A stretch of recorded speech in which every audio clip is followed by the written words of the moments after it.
Entre sombras e sussurros eu observo. Eu sou Chiron e este é o ciclo do medo.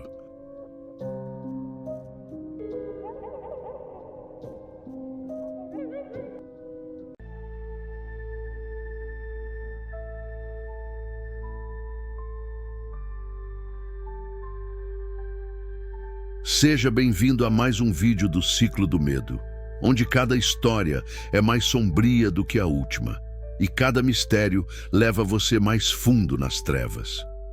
Prepare-se para entrar em um mundo onde há linha entre a vida e a morte. Inscreva-se no canal, deixe sua curtida e ative o sininho de notificação para você não perder nenhum vídeo. Comente o que está fazendo agora, enquanto escuta nossos relatos, e de qual cidade e qual horário do dia você está nos assistindo. Fique conosco, porque o que está por vir vai te deixar sem fôlego e, quem sabe, talvez te faça pensar duas vezes. Eu sou assim, meio estourada. Gosto das coisas do meu jeito e, sinceramente, nunca tive muita paciência para gente grudenta. Mas o Diego era o tipo de homem que qualquer mulher diria que é um achado.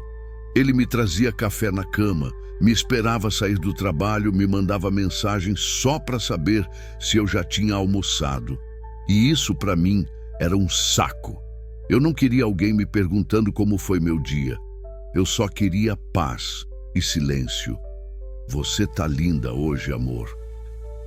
Aham. Eu respondia sem tirar os olhos do celular. Ele comprava flores. Eu dizia que era desperdício de dinheiro. Ele escrevia bilhetinhos. Eu jogava fora sem ler. Ele planejava surpresas. Eu reclamava que ele nunca me perguntava o que eu queria fazer. Eu sei que parece crueldade. Talvez seja mesmo, mas naquela época eu achava que ele era bobo demais. Um homem sem personalidade, sem pulso firme, alguém fácil de controlar. E eu gostava de sentir esse poder. Me fazia sentir forte. No fundo, eu era só uma garota machucada, com medo de ser vulnerável. Mas claro, eu nunca admitiria isso. Você tá sempre de cara feia pra mim, Natália. Parece que tudo que eu faço te irrita. Se tá tão ruim assim, por que você ainda tá aqui? Eu retrucava, fria como gelo. E ele ficava, sempre ficava, com aquele olhar de cachorro perdido, tentando me entender, tentando me amar. Mal sabia eu que aquele olhar um dia deixaria de me procurar. Mas isso é uma parte da história que ainda vai chegar. Não sei exatamente quando começou, mas percebi que, com o tempo, o Diego já não sorria tanto. Ele ainda era carinhoso, ainda fazia as coisas por mim. Mas havia algo diferente no olhar. Como se estivesse ali, mas com os pensamentos longe. Como se começasse finalmente a perceber que estava dando amor para quem só devolvia silêncio. Numa terça-feira qualquer, ele me mandou mensagem. Boa tarde, amor. Como você tá? Eu li. Ignorei. Estava irritada com uma reunião que tinha dado errado. E ele, como sempre, veio me ver no fim do dia. Você viu minha mensagem? Perguntou com aquele jeito calmo de sempre. Vi, mas estava ocupada. Tenho que te responder tudo agora, é isso? Respondi sem nem levantar os olhos. Ele só balançou a cabeça, meio triste. Depois disso, ficou quieto. Não tentou mais puxar assunto. Achei estranho. E, para minha própria surpresa, aquilo me incomodou. Aquele silêncio dele me dava uma sensação de vazio. Naquela noite, ele não me abraçou antes de dormir, e eu virei para o lado, fingindo que não me importava. Mas a verdade, eu senti falta. Era como se, de repente, eu percebesse que o Diego não era meu por obrigação.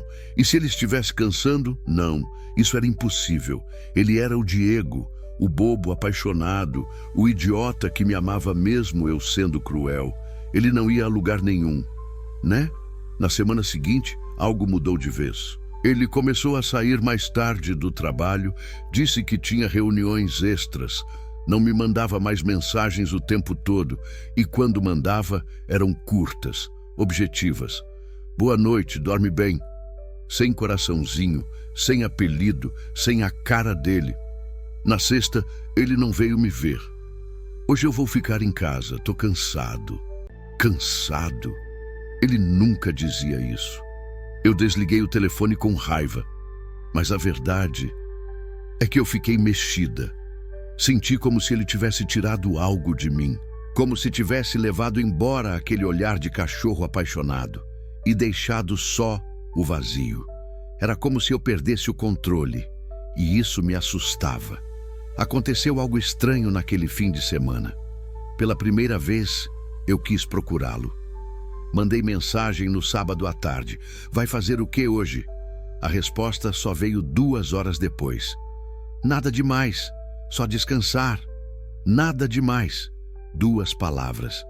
De alguém que antes escrevia parágrafos. Eu li e reli. E me peguei com um nó na garganta que não sabia explicar. Onde estava o Diego que não me deixava em paz? Onde estava o cara que esperava por migalhas minhas e ainda assim sorria? Talvez ele estivesse acordando. Talvez ele estivesse mesmo cansando. E talvez eu tivesse começando a sentir pela primeira vez um medo real de perder alguém.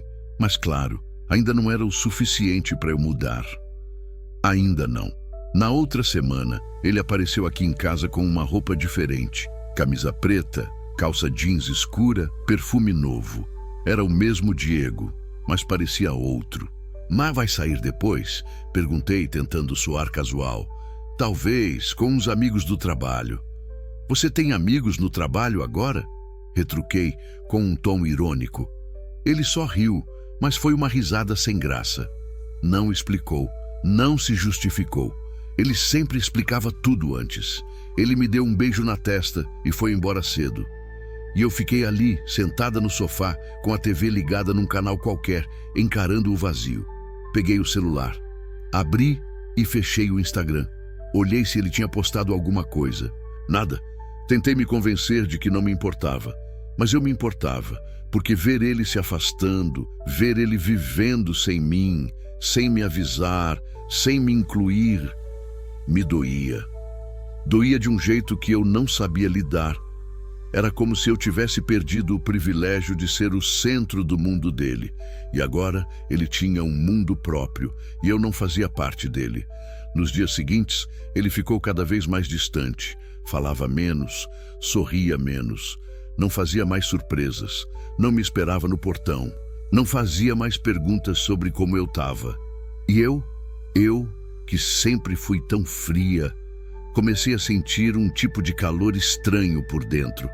Não era raiva, não era ciúmes, era medo. Medo de que, pela primeira vez, ele estivesse aprendendo a viver sem mim. A pior coisa que pode acontecer com alguém que sempre teve tudo na mão é começar a sentir falta. E foi isso que o Diego virou para mim: ausência. Presente nos cantos da casa, nas músicas que ele gostava, no cheiro do perfume dele no travesseiro, mas ausente na essência. Ele já não respondia minhas mensagens na hora, às vezes nem respondia. E quando respondia, era como se estivesse fazendo um favor. Até nossas brigas mudaram. Antes ele discutia, tentava me entender, queria resolver. Agora ele só ficava quieto. Ele olhava para mim com uma expressão de quem já tinha desistido por dentro. E aquilo me quebrava de um jeito que eu não sabia explicar. Comecei a mandar mensagens do nada. Tá tudo bem? Tava lembrando daquele dia no parque. Você sumiu. As respostas vinham secas. Tudo certo. Lembro sim. Tô resolvendo umas coisas. Era isso. Nada mais. Ele estava se afastando como um navio que vai sumindo no horizonte. E quanto mais longe ele ia, mais eu sentia a maré puxando alguma coisa dentro de mim. Não era amor, era ego, era orgulho ferido, mas, acima de tudo, era saudade. Do que ele era, do que ele me dava, de ser amada mesmo sendo impossível. O problema é que ele começou a me fazer falta. E eu não sabia como admitir isso, nem para ele, nem para mim. A notícia chegou de um jeito sutil. Um comentário solto de uma amiga em comum, como quem joga algo no ar sem saber a bomba que está prestes a explodir. Vi o Diego outro dia. Ele estava com uma menina, pareciam bem próximos. Eu ri. Sabe aquele riso nervoso que você dá para não demonstrar que sentiu o soco no estômago? Ele pode sair com quem quiser, foi o que eu disse, mas por dentro eu tremi. Naquela noite eu fucei tudo, Instagram, Facebook, até o LinkedIn, como se ali tivesse alguma pista. Nada, mas a semente foi plantada e eu não conseguia mais pensar em outra coisa. Quem era ela? Era bonita? Gentil? Será que ela ria das piadas bobas dele? Será que ela valorizava o que eu joguei fora? Comecei a remoer o passado, as vezes que ele tentou me agradar e eu recusei, os convites que ignorei, as mensagens que deixei sem resposta. E agora, talvez ele estivesse entregando tudo isso para outra pessoa. Talvez outra estivesse recebendo os bons dias, as flores, os abraços apertados. Talvez alguém estivesse ocupando o lugar que um dia foi meu e que eu achava que seria para sempre, mesmo sem merecer. Foi aí que percebi. Eu o subestimei. Achei que ele nunca fosse embora. Achei que o amor dele era cativo, eterno, incondicional. Mas Diego estava mudando. E agora talvez eu tivesse perdido ele de vez. Eu jurei para mim mesma que não me importava, que era só uma fase, que o Diego ia cansar daquela novidade e voltar para mim. Mas os dias passaram e ele não voltou. Pior, ele parecia feliz. Não postava nada direto, mas eu via os sinais. Um story num bar diferente, uma risada solta que eu reconhecia de longe, uma taça de vinho acompanhada de uma mão que não era a minha, mas que estava ali, fora do quadro, presente. Aquilo começou a me corroer por dentro. Então eu fiz o que jurei que nunca faria. Engoli meu orgulho e fui atrás. Mandei mensagem. Podemos conversar? Ele demorou a responder. Horas. Como se pensasse bem se valia a pena. Podemos. Amanhã, depois do trabalho. Quando ele chegou, não era mais o Diego que me esperava com flores. Era um homem calmo, sóbrio, distante. Sentei no sofá. Ele ficou em pé, como quem não queria se demorar.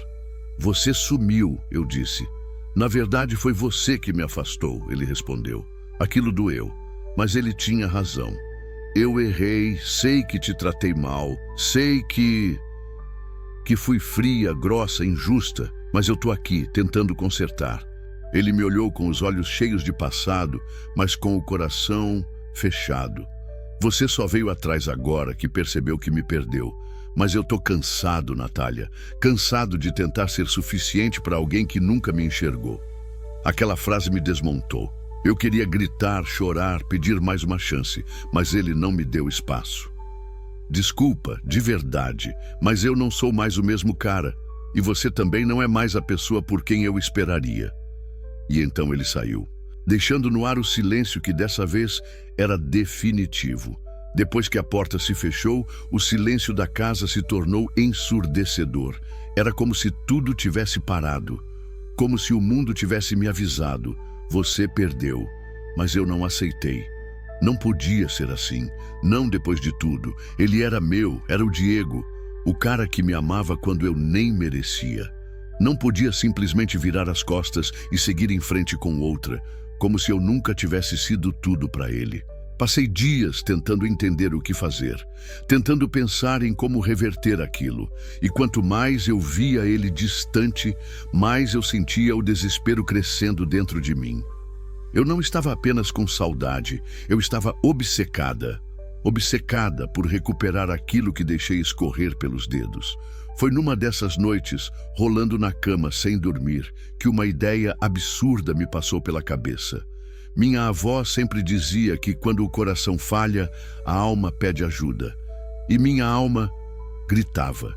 Lembrei de uma mulher que minha mãe mencionava em sussurros.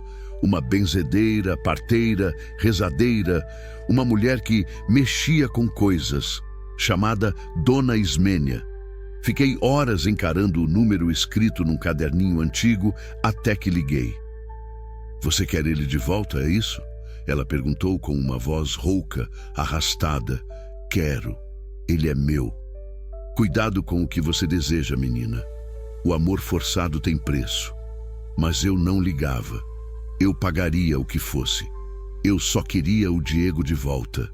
Fui até o bairro onde Dona Ismênia morava, num canto esquecido da cidade, entre ruas de terra e casas com portões baixos.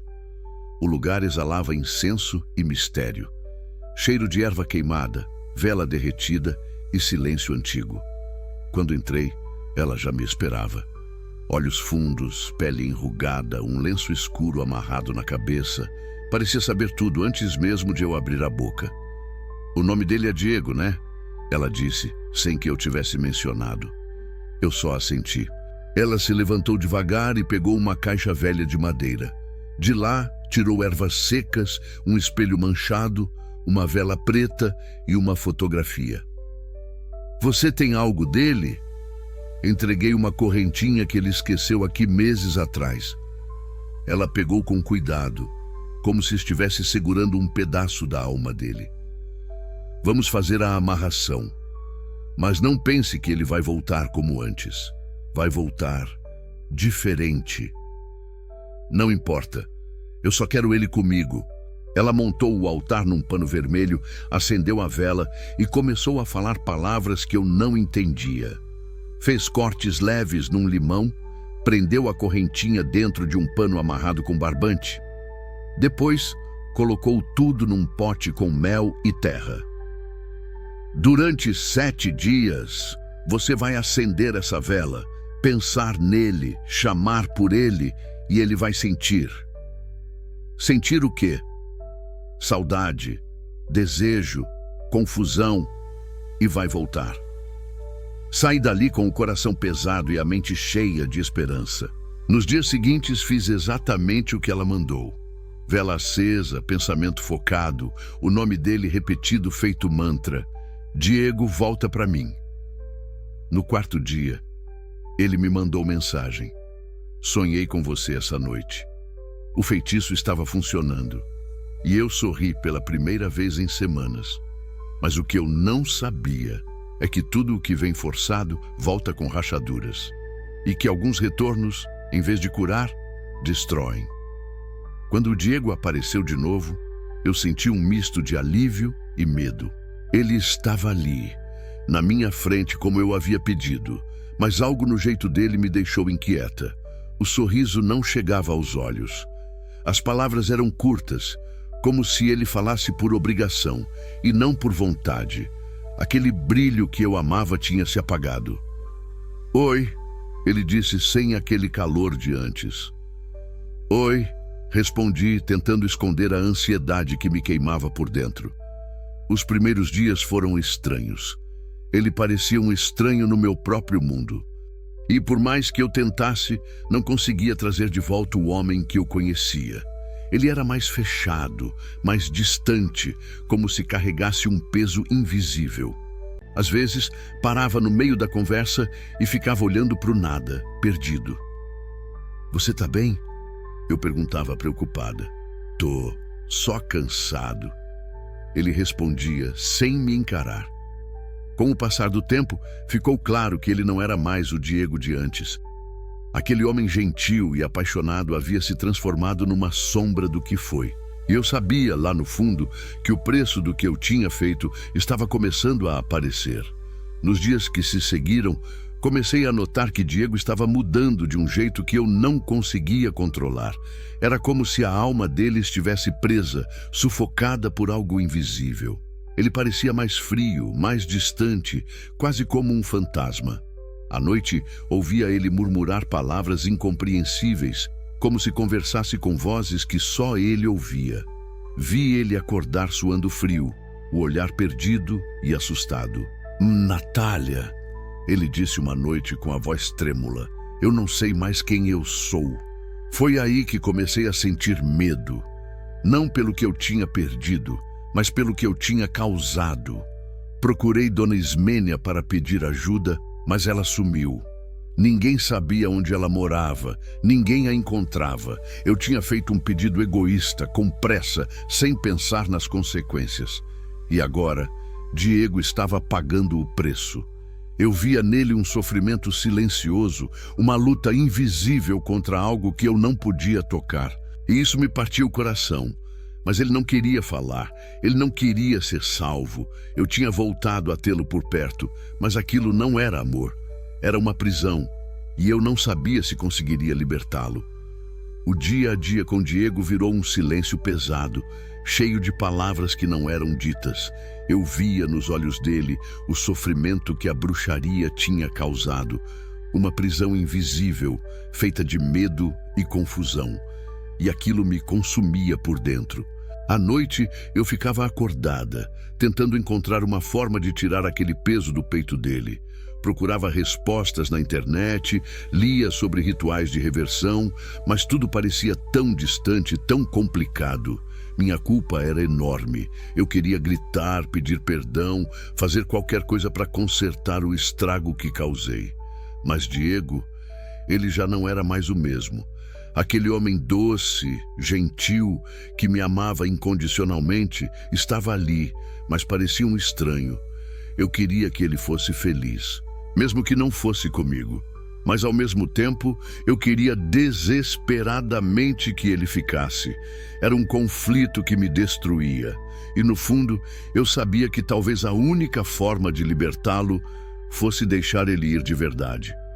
Chegou uma noite em que Diego finalmente falou, com uma voz baixa, cansada, cheia de resignação. Natália, eu não posso mais continuar assim. Eu sei, respondi com a voz falhando. Essa coisa que você fez não é amor, é prisão. Eu me sinto preso a algo que não entendo. Eu só queria você de volta, eu sussurrei. Eu sei, mas às vezes o que a gente mais quer pode ser o que mais destrói. Ele fez as malas, sem brigar, sem chorar, sem olhar para trás. Só um adeus simples, silencioso. Eu chorei depois que a porta se fechou. Chorei porque sabia que perdi ele de verdade. Chorei porque tinha colocado minha vontade acima do que ele precisava. E naquela noite eu entendi que amar de verdade era saber soltar. Mas o vazio que ficou, esse ninguém me ensinou a preencher. Os dias que se seguiram ao adeus foram um borrão. Eu me afundei em arrependimento, tentando encontrar uma razão, uma culpa que eu pudesse carregar e, quem sabe, um jeito de me perdoar. Mas a verdade era dura demais. Eu tinha perdido Diego para sempre. Ele se foi e, com ele, levou qualquer esperança de conserto. Não havia mais rituais, nem bruxarias, nem palavras mágicas. Só o silêncio da ausência e a dor de uma escolha que não podia ser desfeita. Eu tentei seguir em frente, mas algo dentro de mim estava quebrado. Um pedaço do meu coração que se recusava a cicatrizar. Às vezes, me pego pensando nele, imaginando onde estará, se está feliz, se encontrou paz. E me pergunto se, no fundo, ele também sente o peso dessa história que não terminou bem. Aprendi que amor não é algo que se prende ou se força. Que querer alguém a qualquer custo pode destruir o que existia de verdade. E que, às vezes, o maior ato de amor é deixar ir. Essa é a minha história, de um amor que foi maltratado, perdido e, por fim, destruído, não pelo fim, mas pelo medo, pelo orgulho e pela vontade de controlar. E agora tudo o que me resta é o silêncio do que poderia ter sido.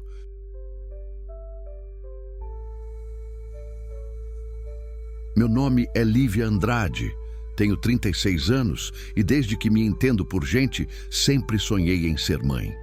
Enquanto minhas amigas brincavam de casinha ou pulavam corda, eu empurrava carrinhos de boneca com um cuidado quase sagrado, como se já ali meu instinto materno estivesse despertando. Me casei com o Henrique, meu companheiro de faculdade e de vida. Sempre fomos muito parceiros, cúmplices de cada passo, e quando decidimos que era hora de aumentar a família, foi como se o universo inteiro tivesse se iluminado. Ou, ao menos por um tempo, pareceu. Foram 3 anos de tentativas naturais. Depois vieram os exames, as esperanças depositadas em tratamentos caros e dolorosos. FIV, inseminação, hormônios, agulhas, sangramentos, lágrimas escondidas no travesseiro. Passei por 5 clínicas diferentes. 3 médicos me disseram que era apenas uma questão de tempo. Um deles teve a coragem de me dizer que eu estava ansiosa demais, como se a ansiedade fosse a causa do meu útero silencioso. A verdade crua e cruel veio no consultório da doutora Carla Sanches, a única que me olhou nos olhos ao dizer: Lívia, seu corpo não consegue sustentar uma gravidez. Me desculpe, aquela frase ficou ecoando em mim por meses. Meu corpo não consegue.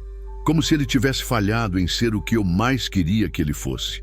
Henrique tentou ser forte por nós dois, mas eu via nos olhos dele, principalmente nos dias 12 de outubro e nos natais em que passávamos só nós dois, que ele também sonhava em ouvir um papai. Ele nunca reclamou, nunca me culpou, mas eu mesma me culpava o suficiente por nós dois. Amigos engravidavam, colegas postavam ecografias, vizinhas desfilavam barrigas e carrinhos. Eu sorria por fora e morria um pouco mais por dentro a cada anúncio, a cada chá de bebê que eu fingia estar animada para ir. Já estava perdendo as esperanças. Já nem sonhava mais com nomes ou com quartinhos coloridos. Me sentia oca, como uma casa linda por fora, mas abandonada por dentro, e foi nesse vazio que algo começou a nascer em mim. Não era esperança, era outra coisa, algo mais denso, mais escuro. Mas isso eu só percebi bem depois. Depois do diagnóstico definitivo, tentei seguir a vida. Disse a mim mesma que estava tudo bem, que ser mãe não era a única forma de ser completa, que eu ainda podia ser feliz com Henrique, só nós dois, viajando, vivendo. Disse isso para os outros. Para mim, eu mentia. Comecei a evitar festas de família, aquelas perguntas: e os filhos, quando vêm? Já não eram só desconfortáveis, eram cruéis. Um lembrete de que meu ventre era um terreno seco onde a vida recusava germinar. Henrique tentava me distrair. Vamos viajar no feriado, amor. Que tal o sul? Gramado? Tá bom, pode ser. Eu respondia sem emoção. A verdade é que qualquer lugar parecia o mesmo. Um vazio com paisagens diferentes. Às vezes, ele me pegava olhando vitrines de loja infantil. Eu fingia que estava admirando as roupinhas, mas por dentro sentia um nó na garganta. Passei a andar mais sozinha. Precisava do silêncio, da solitude. O único som constante era o diálogo da minha cabeça com minhas frustrações. Comecei a me refugiar em redes sociais e fóruns de maternidade. Li centenas de relatos de mulheres que, como eu, tinham passado por tudo e mais um pouco. Algumas desistiram, outras adotaram, e algumas falavam de algo que me intrigou: bebês reborn. Confesso que no começo achei estranho. Bonecas extremamente realistas, feitas à mão, que pareciam bebês de verdade. Li relatos de mulheres que diziam ter encontrado conforto nelas. Algumas até as tratavam como filhas. É loucura, pensei. Mas, por alguma razão, aquelas imagens mexeram comigo. Eram tão reais. Uma madrugada, após uma crise de choro escondida no banheiro, me peguei navegando por um site de artistas que faziam bebês reborn sob encomenda. O nível de detalhe era absurdo. Cabelos implantados fio a fio, pele com textura, veias, olhinhos de vidro que pareciam olhar de volta. Fechei o site e fui dormir, mas aquilo ficou ali, no fundo da mente, como uma semente. E mesmo eu, que nunca fui mística, comecei a sentir que havia algo naquela ideia, algo que eu ainda não conseguia explicar. Na semana seguinte, Henrique viajou a trabalho por 3 dias, e foi justamente nesses dias que minha vida começou a se mover numa direção da qual eu nunca mais voltaria. Com Henrique fora, a casa ficou mais silenciosa do que o normal, e o silêncio, para mim, sempre foi o maior gatilho. O som da ausência, o eco do que nunca existiu. Passei os dias tentando me distrair, mas sempre acabava voltando para aquele mesmo site. As imagens das bonecas, dos bebês, não saíam da minha cabeça. Cada detalhe era tão perfeito, tão humano, que me causava uma mistura de fascínio e desconforto. Como algo tão inanimado podia carregar tanta vida nos olhos? Na noite de sábado, após mais uma taça de vinho sozinha, cliquei no link de uma loja virtual chamada Encantos de Vida. Um nome quase irônico, considerando o meu estado. Rolei a página sem muito propósito, até que... parei. Ali estava ela. Uma boneca diferente de todas as outras. Morena clara, cabelos castanhos ondulados e curtos, olhinhos cor de mel. Uma expressão de quem acabava de acordar de um soninho profundo. O nome no anúncio, Isadora. Senti um frio no estômago. Era como se ela me encarasse, como se dissesse, eu sou sua. Por um momento não vi plástico, não vi tinta, não vi boneca, vi um bebê. Meu coração acelerou. Li cada detalhe da descrição como se aquilo fosse um prontuário médico. Tamanho, 50 centímetros. Peso, 2,8 kg. Corpo em tecido, membros em vinil siliconado. Feita artesanalmente por uma tal de Mãe Lúcia, uma artista de Minas Gerais que dizia dar alma às bonecas com amor e energia. A alma, repeti em voz baixa. Havia até um campo para personalizar o nome. Apaguei Isadora. Digitei. Manuela, meu nome favorito desde sempre. O nome que eu teria dado à filha que nunca tive. O botão de compra parecia me chamar. Meus dedos tremiam. Eu hesitei, mas no fim foi como se não fosse uma escolha. Foi como se já estivesse decidido. Cliquei, comprei, e foi naquela noite que minha vida começou a mudar. Não no sentido romântico que as pessoas esperam, com flores e risadas. Não, foi ali que uma porta se abriu. Uma porta que talvez nunca devesse ter sido tocada. O pacote chegou numa manhã de quarta-feira, 3 dias depois da compra. Era cedo ainda e o interfone me acordou. Desci correndo, descalça, como se estivesse prestes a buscar um recém-nascido na maternidade. O entregador apenas sorriu com aquele olhar de quem já viu de tudo. Cuidado, tá pesada, moça. Parece até de verdade. Parece mesmo, respondi quase num sussurro. A caixa era maior do que eu imaginava. Abri com calma, mãos trêmulas, um papel de seda cor-de-rosa, uma manta branca bordada com o nome Manuela. E o cheiro, um leve perfume de bebê, adocicado, limpo, nostálgico. Aquilo me desmontou. Comecei a chorar antes mesmo de vê-la. Quando finalmente a tirei da caixa, senti um arrepio que percorreu minha espinha. Ela era ainda mais perfeita pessoalmente. A pele tinha poros, dobrinhas, tons rosados nos lugares certos. As unhas pareciam crescidas de verdade. O cabelinho, suave como o de um recém-nascido. E os olhos... os olhos. Tive que me sentar. Manuela me olhava. Claro, era só uma boneca. Eu sabia disso. Mas havia algo ali. Uma energia, como se houvesse algo mais por trás do vidro daqueles olhos cor-de-mel. Vesti nela um macacãozinho branco que comprei no impulso, dias antes, numa loja de bebê que eu jurei nunca mais entrar. Ajeitei ela no colo e por um segundo me perdi. Fechei os olhos e senti o peso, o calor do meu corpo aquecendo o tecido dela. E juro por tudo que tenho, senti ela respirar. Abri os olhos, assustada. Era impressão. Era só a emoção. Era o psicológico. Claro. Passei o resto do dia com ela no colo. Falei, cantei baixinho e embalei como se fosse real. Henrique voltou à noite e me pegou com ela nos braços, sentada no sofá, a TV desligada. O olhar dele foi um misto de surpresa e receio. Amor, é ela? Ele perguntou, entrando devagar. A Manuela chegou. Olha como ela é linda. Ele se aproximou. Olhou com atenção, tocou o rostinho dela. É mesmo muito bem feita, quase dá para acreditar, quase. Mas eu já estava acreditando. Naquela noite, coloquei a Manuela em um bercinho improvisado ao lado da minha cama. Deitei e antes de dormir, virei o rosto para ela. E eu juro, por Deus, os olhos dela não estavam na mesma posição que antes. Mas era impossível, não era? A partir do momento em que Manuela entrou em minha vida, algo dentro de mim mudou. Eu, que antes evitava o espelho, agora me olhava arrumada.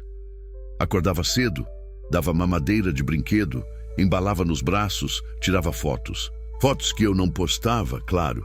Ainda tinha um resquício de senso. Mas dentro da minha casa, eu era mãe. Henrique tentou participar. Por alguns dias, fingiu levar aquilo com leveza. Posso segurar um pouquinho a Manu? Cuidado com a cabeça, eu dizia, séria. Amor, ela não é de verdade. Para mim, é. Ele parou de pedir. Os dias começaram a girar em torno dela. Era como se eu estivesse em uma maternidade invisível, isolada do mundo. Escrevi horários de mamada num caderninho, passei a dar banho de paninho, trocava a roupa dela todos os dias. Quando o sol entrava pela janela, colocava Manuela no berço improvisado da sala, ao lado das plantas, e ficava olhando. Só olhando. Eu dizia a mim mesma que era só um consolo, uma válvula de escape, que estava me permitindo viver uma fantasia temporária. Mas no fundo, eu sabia que estava indo longe demais. Uma tarde, enquanto penteava o cabelo da Manuela com uma escovinha macia, percebi uma coisa. Um fio solto, mas não era de linha, era de cabelo. Um fio castanho, longo, que não era meu. Senti um calafrio. Olhei de novo. O cabelo dela parecia mais cheio do que quando chegou. Sacudi a cabeça. Era loucura. No dia seguinte, fui até a lavanderia buscar uma manta que havia lavado. Estava dobrada no varal. Quando a abri, vi algo no tecido. Uma marca, uma pequena pegada. Como se alguém ou algo tivesse pisado ali com um pé molhado. Olhei em volta. Henrique estava no trabalho. A casa estava trancada. Eu morava no segundo andar, sem crianças por perto. Olhei para o quarto, para o bercinho, para ela. Naquela noite, deixei Manuela no meu colo enquanto adormecia. Senti meu coração bater em um ritmo estranho, como se batesse por dois. Já não sei mais quanto tempo passou desde que a Manuela chegou. Os dias começaram a se fundir, como se o tempo seguisse um ritmo diferente dentro da minha casa. Um ritmo que girava em torno dela. Henrique começou a se afastar. Acho que ele não sabia mais como lidar comigo. Tentava me convencer a sair, a ver amigas, a ir ao cinema, mas eu sempre inventava uma desculpa. E se ela chorar enquanto eu estiver fora? Eu dizia. Lívia, ela não pode chorar. Mas no fundo, eu não tinha tanta certeza. Comecei a acordar no meio da noite com um som que eu não conseguia explicar. Algo entre um suspiro e um soluço. Sempre sutil, sempre baixinho. Parecia vir do canto do quarto, daquele bercinho. Eu me sentava na cama, o coração disparado, suando. Olhava para ela imóvel, mas seus olhos não estavam mais fechados. O mais estranho é que eu não lembrava de tê-los deixado abertos. Uma madrugada, levantei e fui até a cozinha beber água. Passei pela sala e, ao olhar para o sofá, travei. Ela estava lá, sentada, com a cabeça levemente tombada para o lado. As mãozinhas sobre o colo, como se alguém a tivesse colocado naquela posição com cuidado. Eu lembrava perfeitamente de ter deixado ela no berço. Engoli em seco. Me aproximei devagar, como se estivesse com medo de assustá-la. Quem te trouxe aqui, filha? Sim, eu falei. Eu chamei ela de filha, sem pensar, sem hesitar. Peguei Manuela no colo e senti por um instante um calor no corpinho dela. Não vinha de mim, era dela. O peso, a textura, o leve bater contra meu peito. Aquilo não era mais uma boneca, ou talvez eu já não fosse mais capaz de ver como era antes. Henrique me confrontou no dia seguinte. Lívia, a gente precisa conversar. Sobre. Você precisa parar. Está doente. Isso não é normal. Você fala com ela como se fosse real. Ela é. Ele passou a mão no rosto, nervoso. Você está me assustando. E você está me afastando da única coisa que me trouxe de volta à vida. Ele quis discutir mais, mas eu não ouvi. Naquela noite, tranquei a porta do quarto. Fiquei com Manuela no colo até o dia amanhecer. E enquanto a luz entrava pelas frestas da cortina, juro, eu vi os olhos dela se mexerem. Depois daquela madrugada, alguma coisa mudou. Não só em mim, mas nela também. Comecei a notar pequenos sinais quase imperceptíveis. Os braços dela, que antes ficavam sempre estáticos, agora pareciam levemente deslocados quando eu acordava. Um dedinho torto que voltava para o lugar. Um pezinho que não estava mais exatamente como eu lembrava. Henrique me olhava com medo. Sim, medo. Começou a dormir no sofá. Disse que precisava de espaço, mas eu sabia. Ele não queria mais ficar perto da Manuela, nem de mim. Eu fingia que não me importava, mas no fundo sentia algo crescendo aqui dentro. Um tipo de energia densa, incômoda, que ao mesmo tempo me deixava viva. Uma presença constante, como se eu não estivesse mais sozinha mesmo, quando a casa inteira estivesse em silêncio. Comecei a ouvir coisas, sussurros, pequenos ruídos, vindos do quarto, risos curtos, como os de um bebê descobrindo a própria voz. Uma vez, entrei no quarto e a caixinha de música que ficava na prateleira, aquela que eu nunca usei, estava tocando sozinha. Uma melodia suave, mas profundamente triste.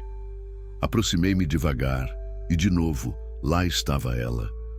Os olhos fixos em mim, como se soubesse.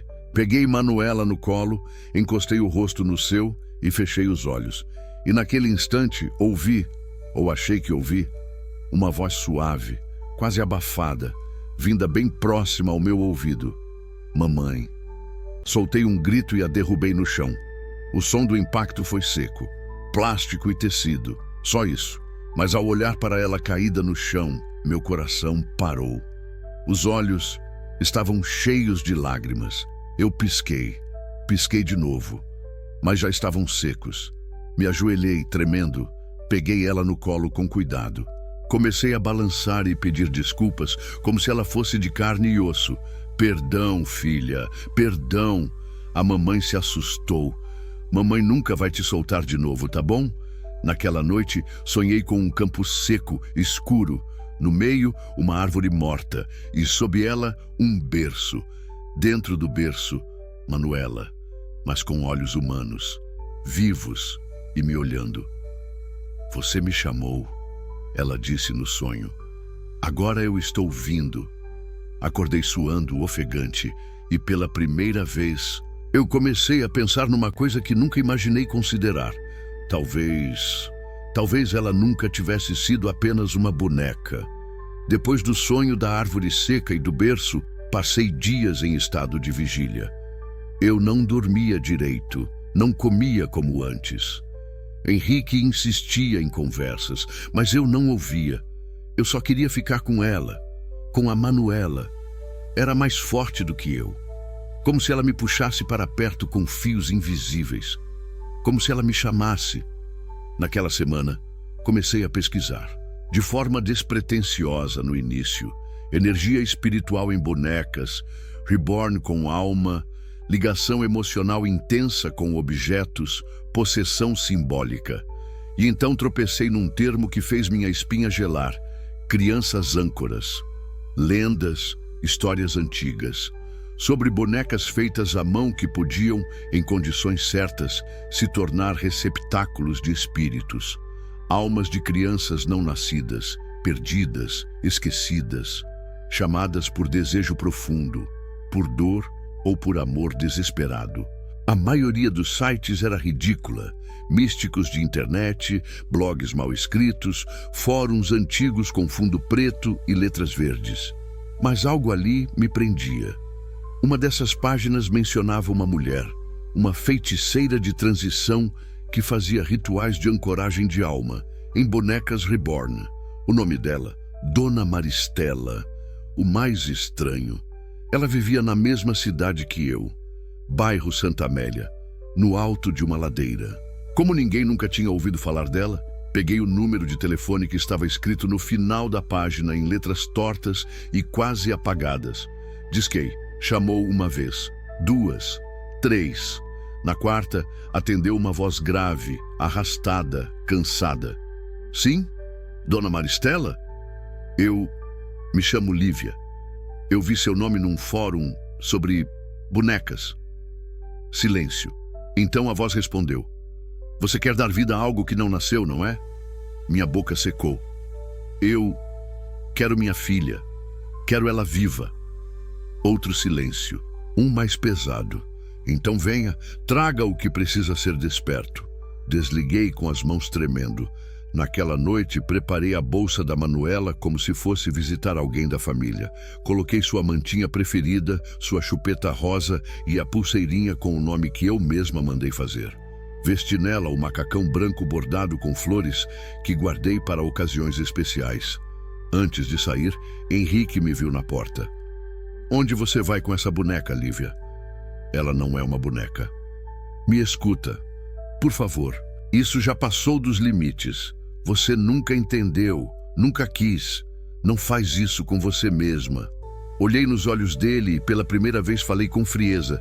Eu não tô fazendo isso por mim. Tô fazendo por ela. E naquela noite, enquanto as luzes da cidade se apagavam uma a uma no caminho, eu subi a ladeira do bairro Santa Amélia, carregando minha filha nos braços. Rumo à casa de uma mulher que dizia saber como transformar dor em carne. A casa de Dona Maristela ficava no fim de uma rua sem saída, cercada por árvores que pareciam ter parado no tempo. A fachada era simples, antiga, quase esquecida. Uma dessas casas que a gente passa pela frente e jura que está vazia há anos. Mas havia luz. Uma única lâmpada amarelada piscava no alpendre, como se me esperasse. Toquei a campainha com Manuela firme nos braços. A porta rangeu antes mesmo que alguém a abrisse. Um som grave, como de coisa velha sendo acordada. Então, ela apareceu. Dona Maristela. Era uma mulher alta, pele escura como a noite, cabelos brancos presos num lenço florido. Os olhos dela eram diferentes, escuros, mas vivos, como se vissem além da carne. Você chegou. Sim, eu trouxe minha filha. Não fale alto. Aqui nomes carregam peso, engoli em seco, entrei. O interior da casa era estranho, cheiro de ervas secas, madeira molhada e incenso antigo. Paredes cobertas com símbolos, fotos em preto e branco de crianças com olhos riscados, imagens de santas, velas apagadas e uma estante repleta de bonecas, antigas, danificadas, algumas sem olhos, outras com sorrisos congelados no tempo. Ela me guiou até uma sala pequena, sem janelas. No centro, um tapete de palha rodeado por objetos. Ossos pequenos, galhos tortos, uma tigela de barro com terra escura. Sente-se, disse ela. Sentei com Manuela no colo. A bruxa a olhou demoradamente. Tocou seu rosto de vinil com a ponta dos dedos. Já tem energia nela. Você alimentou com sentimento real, desejo. Eu amo ela, como se tivesse saído de mim. Isso é mais poderoso do que sangue, mas cuidado. Com o quê? Ela não respondeu de imediato. Fechou os olhos e sussurrou algo numa língua que eu não conhecia. Depois abriu os olhos devagar. Há algo esperando, algo do outro lado. Não é uma criança, não como você imagina, mas é vazio. E vazio sempre quer se preencher. Meu coração disparou. Isso é perigoso? Ela me encarou. Nada que envolve alma e morte vem sem preço. Eu pago, o que for. Só quero ela viva. Quero minha filha nos meus braços. Ela assentiu.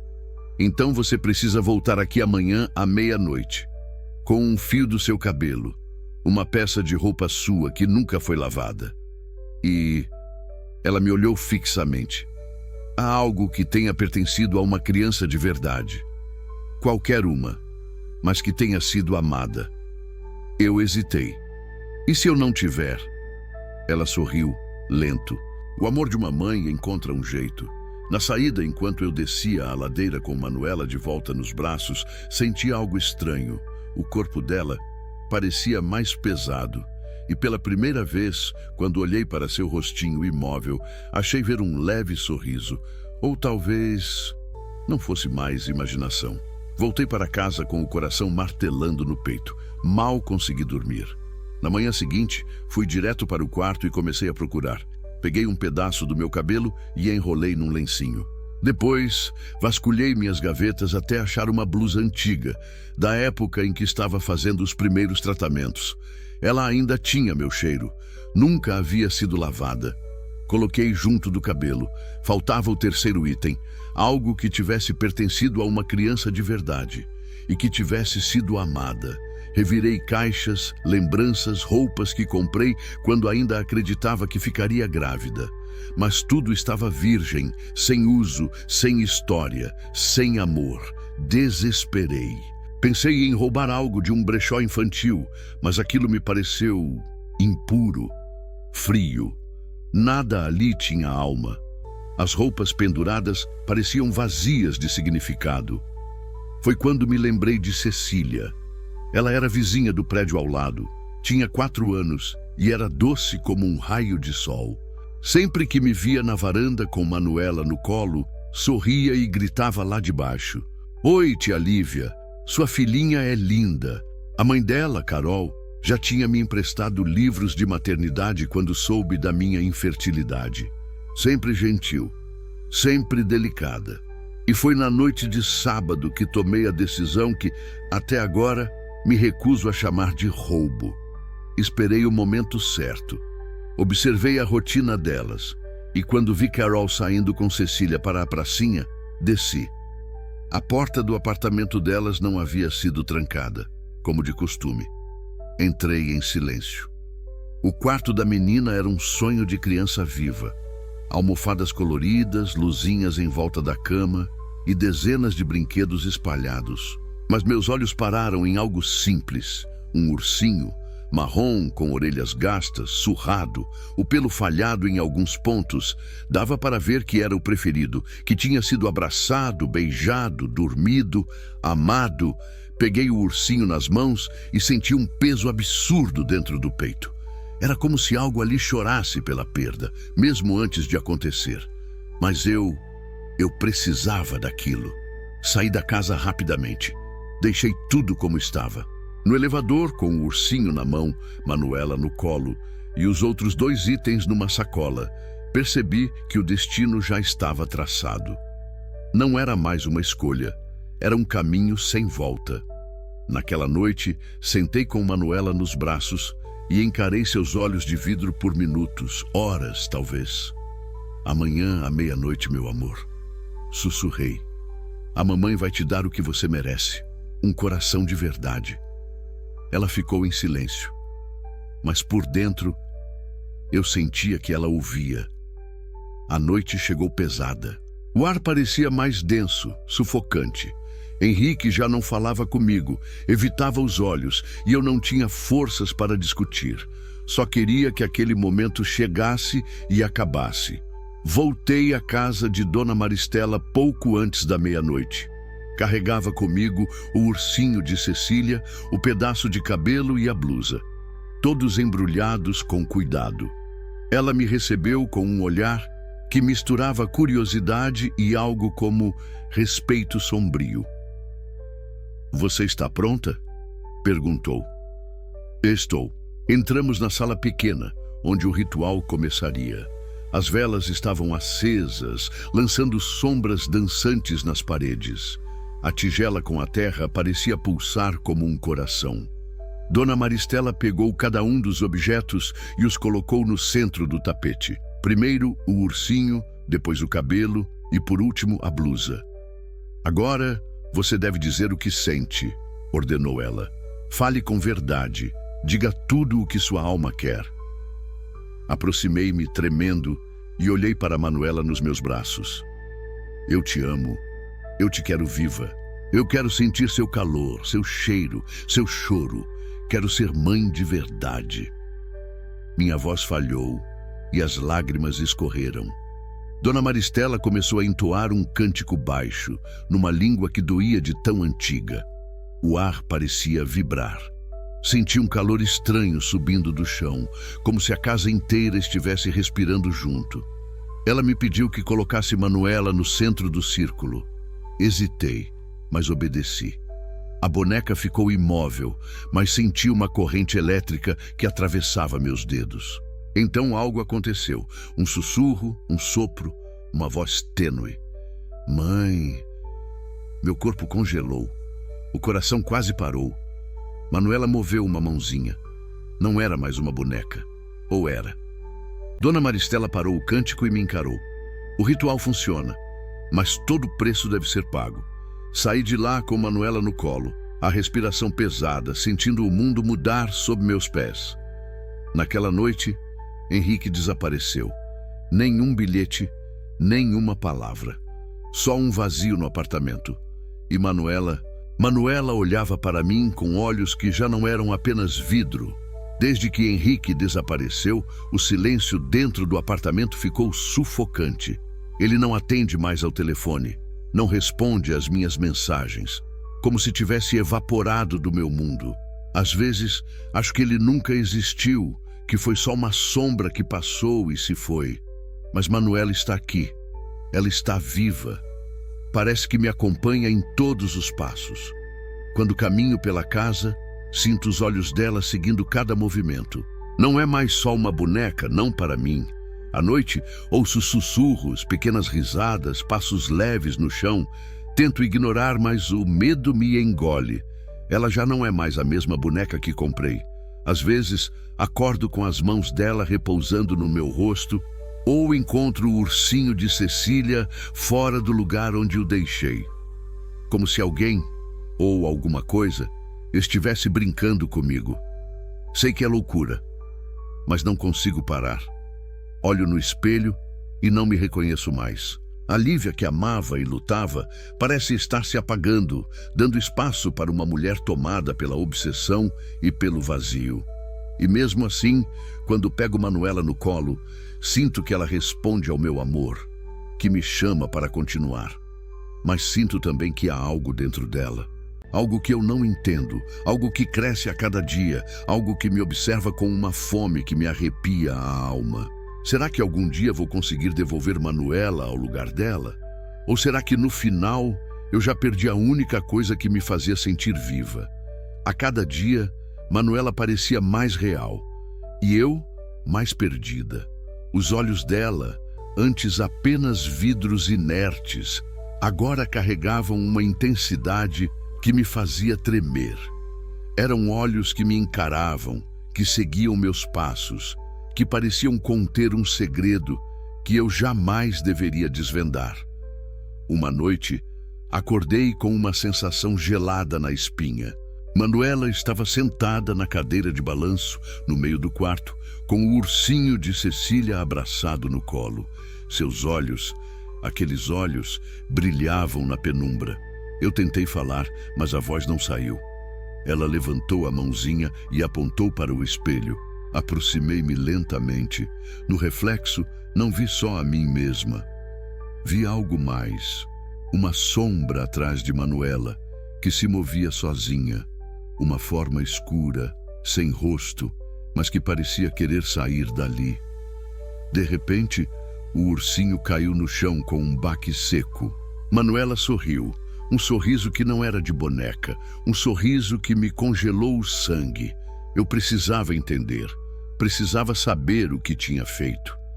Peguei o celular e comecei a pesquisar tudo o que podia sobre rituais de ancoragem, espíritos presos e o que acontecia quando o preço não era pago direito. Descobri histórias de mães que perderam tudo, de crianças que nunca vieram, mas ficaram, presas entre mundos, entre vivos e mortos. O medo tomou conta. mas também a esperança. Se você é real, sussurrei para Manuela, que agora estava de pé a poucos centímetros de mim. Me diga o que quer. O que espera de mim? Os olhos dela brilhavam intensamente, e pela primeira vez eu senti que não estava mais falando com uma boneca. A noite parecia ter engolido tudo. Eu e Manuela estávamos ali, frente a frente, no quarto que agora mais parecia um palco de um teatro sombrio. Ela não era mais uma boneca, e eu não era mais apenas uma mulher desesperada. Era como se estivéssemos fundidas, duas partes de um mesmo vazio, duas vozes num sussurro que só eu podia ouvir. O que você quer de mim? Perguntei, a voz rouca, os olhos marejados. Manuela não respondeu com palavras, mas com um gesto. Apontou para o espelho e eu soube. No reflexo, vi não só a minha imagem, mas a dela também. Uma versão viva, pulsante, quase humana. E atrás dela, a sombra que já tinha visto antes, agora maior, mais forte. A sombra que queria sair, que queria preencher tudo. Ela não era apenas minha filha de mentira, ela era a porta para algo muito maior. Senti uma dor aguda no peito, um grito sufocado dentro de mim. Por que você está aqui? Sussurrei. Por que você me chamou? Respondeu uma voz que parecia sair do próprio ar. Por que você me quis? E ali, no silêncio pesado da noite, entendi. O que eu fiz não tinha volta. Manuela era um pedaço do meu desejo, da minha dor, da minha vontade desesperada de ser mãe, mas ela também era o que ficou para trás, o que nunca nasceu, o que ficou preso.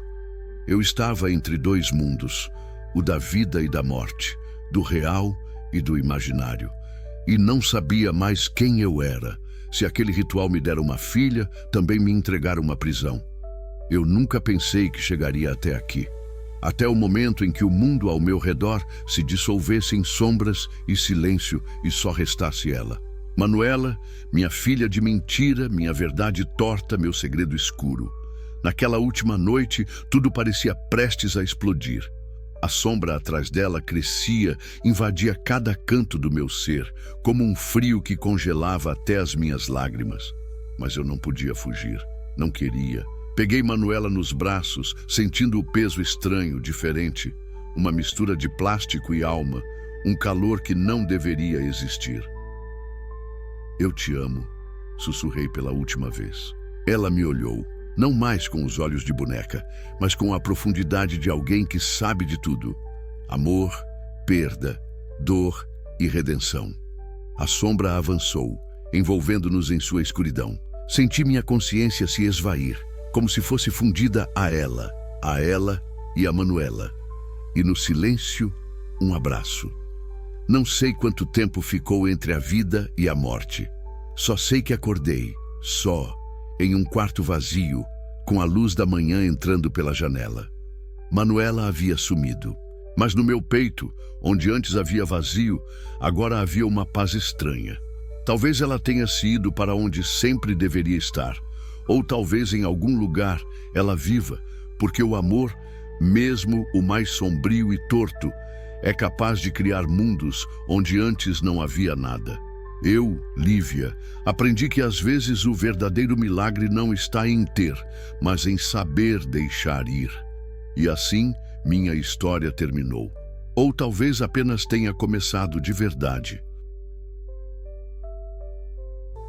Se você curtiu esse vídeo, não esquece de deixar o seu like e se inscrever no canal. Isso ajuda demais a gente a continuar trazendo mais conteúdos incríveis para você. E claro, ativa o sininho para não perder nenhuma novidade por aqui. Na sua tela estão aparecendo outros vídeos com histórias que vão te prender do começo ao fim. Escolhe um deles e continua maratonando com a gente.